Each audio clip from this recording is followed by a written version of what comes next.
자, 오늘 두 번째 인터뷰입니다.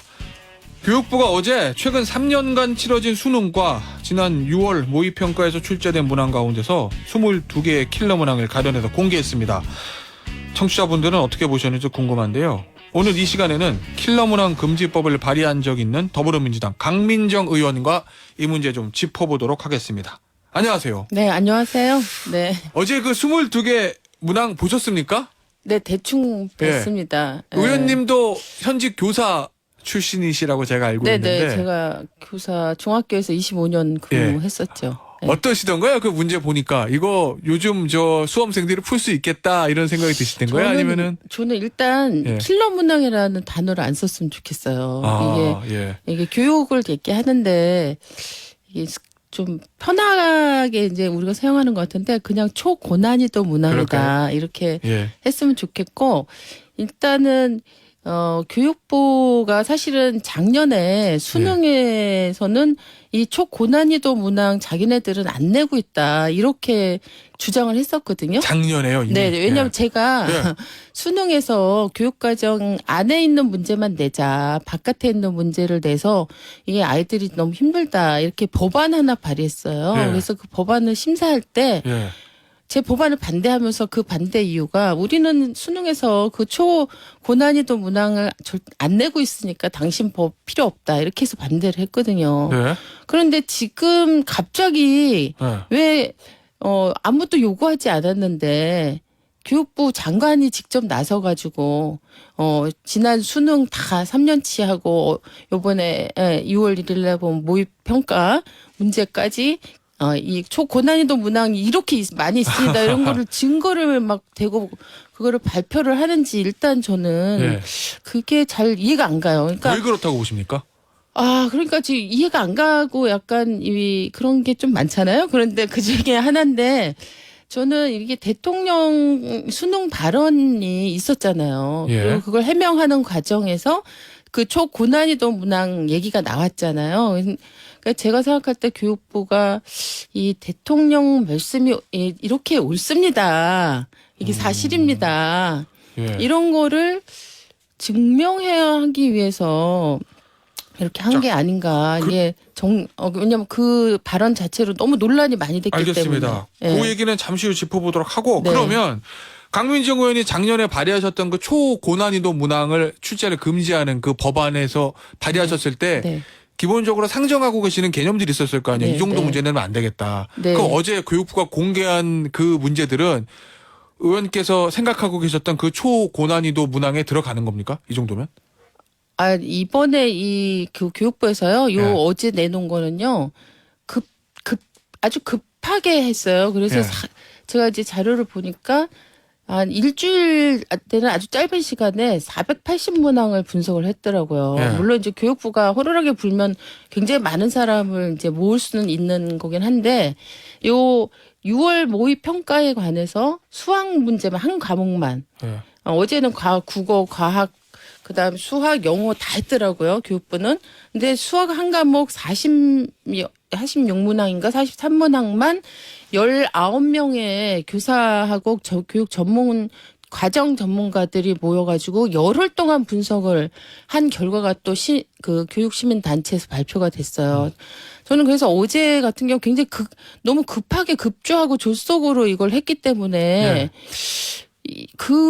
저는 제가 중학교 교사라서 고등학교 또 교육과정에 대해서는 제가 전문성이 상당히 좀 부족하긴 하죠. 근데 그래서 이게 좀 맞나? 이런 거를 정확하게 판단하기가 이게 충분한 자료가 아닌 것 같다. 잘 분석을 한 것 같지 않더라고요. 근데 어쨌든 작년에 발의하셨던 그 법안이 수능 문제를 공교육 교육과정 내에서만 출제하도록 하자 이런 내용이잖아요.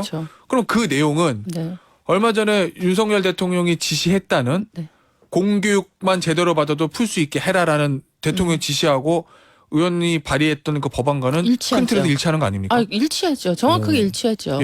그런데 그때는 틀렸고 맞고 지금 맞은 거로 교육부는 입장을 바꾼 거죠. 대통령 발언이 예. 있고 전후가 달라진 거죠. 그러면 대통령의 저 발언이 있어서 교육부가 입장을 바꿨다고 바꾼 보시는 거죠. 건데 네, 그래서 그러면은 저희가 예. 지난주 금요일 날 똑같은 법안을 다시 2차 심사를 했어요. 그때 심의할 때 교육부에서 나와서 죄송합니다. 작년에 저희가 그렇게 말해서 반성하고 사과드립니다. 이렇게 얘기하고 시작했다니까요. 그러면 어쨌든 지금 대통령의 지시로 교육부가 입장이 바뀌었습니다. 그러면 교육부도 입장이 바뀌었으면 작년에 발의하셨던 그 법안에 이제는 뭐 찬성할 수도 있는 상황인 건데 찬성해야죠. 찬성해야 되는 네. 거죠. 그럼 지금 대통령의 어떤 이 지시 네.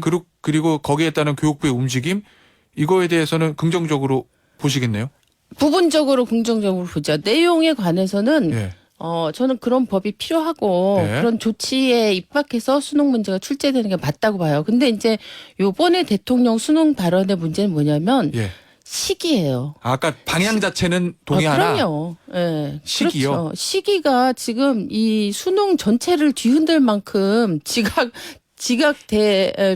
그걸 흔드는 만큼의 어마어마한 영향을 미치는 그런 시기예요. 왜냐하면 11월 16일 날 예. 이제 올해 수능을 치르는데 지금 한 5개월도 안 남았거든요. 네. 이 시점에서는 전국에 45만 명이 이제 수능을 치르고 우리가 이 수능 보는 날은 진짜 전국이 다 조용하게 협조해야 되는 정도로 아주 민감한 이런 상황이잖아요. 예.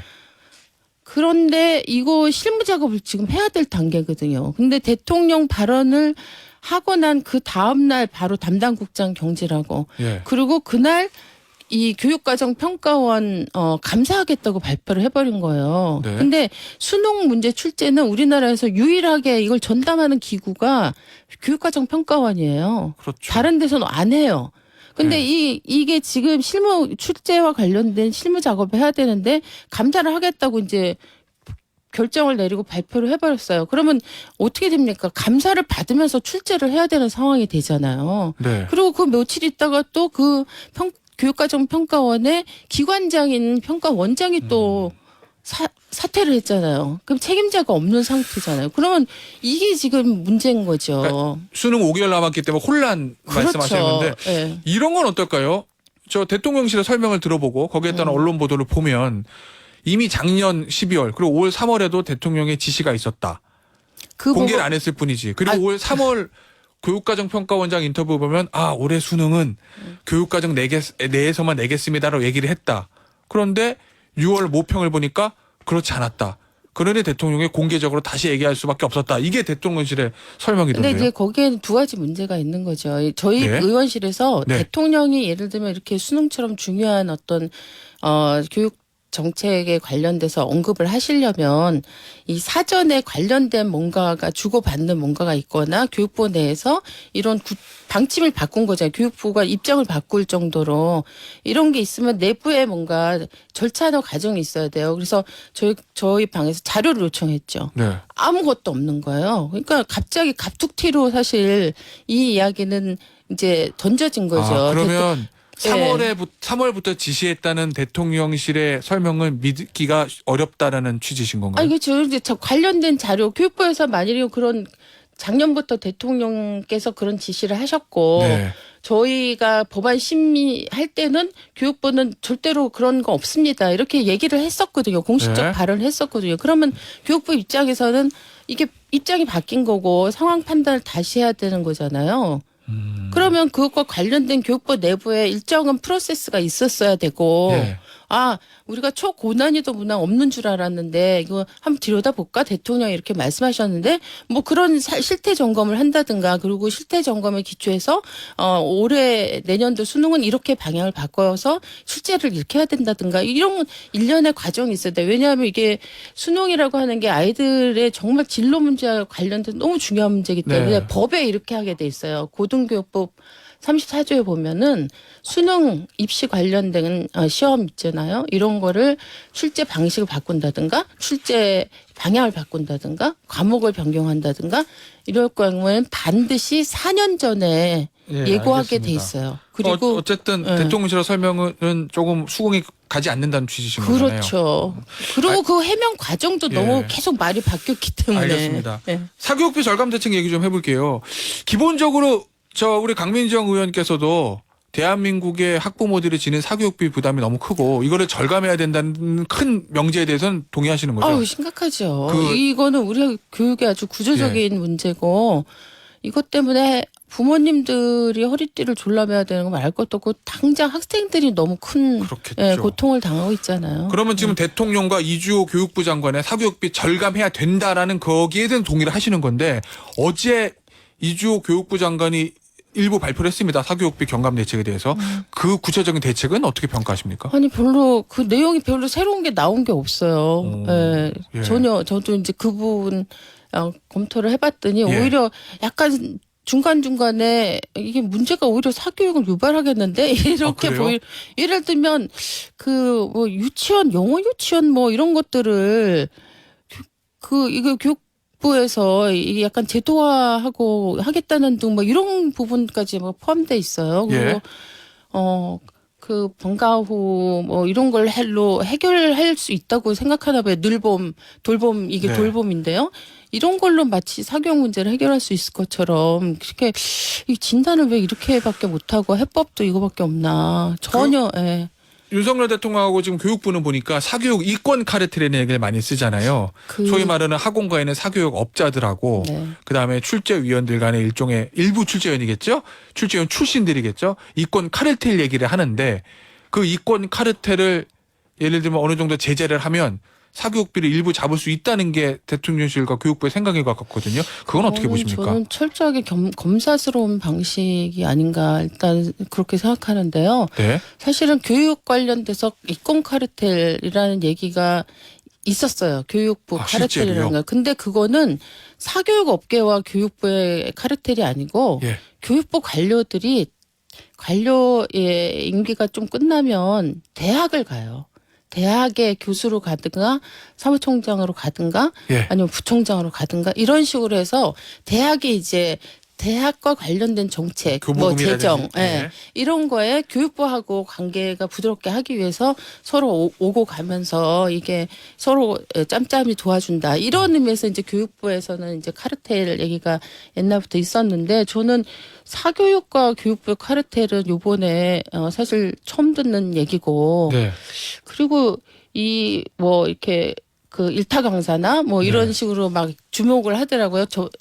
그 막 몇 억짜리 시계 막 이런 거를 강조하면서 하시는데 제가 볼 때는 이 사교육 문제는 결과입니다. 결과요? 지금 결과죠. 그러니까 대통령께서 진짜로 수능 관련해서 발언하신 게 사교육 문제에 대한 진심 어린 걱정 때문이었다면 네. 적어도 이제 교육부 무슨 실무 담당자가 아니라 대통령이 발언하는 거면 예. 이 급이 달라야 되잖아요. 그래서 그러면 사교육이 원인을 진단해라. 근본적으로 예. 이걸 해결할 수 있는 방법을 찾아라. 교육부한테. 이렇게 말씀하셔서 원인을 해결하도록 해야지 이 원인은 딴 데 있는데 그 결과로 이제 사교육이 막 아이들이 막 학원으로 몰려가는 그러면 난 일단 강사를 잡고 학원 몇 개를 잡으면 마치 알겠습니다. 사교육이 없어질 것처럼 이렇게 접근하는 건 예. 저는 알겠습니다. 전혀 아니라고 봐요. 일단 원인 진단이 잘못됐다는 건데 자 그러면 한 1분 30초 남았거든요. 그래요? 1분 20초 남았습니다. 우리 강민정 의원이 생각하고 있는 사교육비 절감 대책은 뭐가 있을까요? 가장 중요한 거. 근본적인 건 대학 서열화 문제죠. 지금 사실 이 대학 정원하고요 학생 수하고 비교하면 학생 수가 정원에 모자라요. 그래서 예. 지금은 그냥 대학에 가기 위해서 학원을 가는 게 아니에요. 그러니까 상위권에 있는 몇 개의 대학에 들어가기 위해서 대학은 남아도는데 지금 아이들이 미친 듯이 이게 경쟁을 하는 거잖아요. 예. 그러면 이게 발생하는 이 대학 서열화를 어떻게 완화할 것인가. 적어도 교육부와 대통령이 이 문제를 고민한다면 이거를 해결하기 위한 방법들을 찾아내는 게 저는 네. 가장 중요한 거라고 생각합니다. 근데 현실적으로 네. 대학 서열화가 우리 사회에 생긴 지 한 100년은 된 것 같은데 그걸 깨는 게 쉬울까요? 100년까지는 아니고요. 하여튼 그건 해결할 의지가 있으면 할 수 있죠. 예를 들면 지금 이 대학 서열의 가장 큰 문제는 물론 학교 바깥의 학벌주의라든가 뭐 일자리 문제라든가 이런 게 더 근본적으로 이제 해결되면 더 좋겠죠. 그것도 같이 가야 되는데 예를 들면 서울대학의 1인당 학생의 교육비하고 이 다른 대학 연대, 고대, 지방대 의원님 저희가 너무 달라요. 시간이 다 돼서 그 문제는 다음에 다시 한번 모셔서 듣도록 하겠습니다. 네, 알겠습니다. 더불어민주당 강민정 의원이었습니다. 감사합니다. 네, 감사합니다.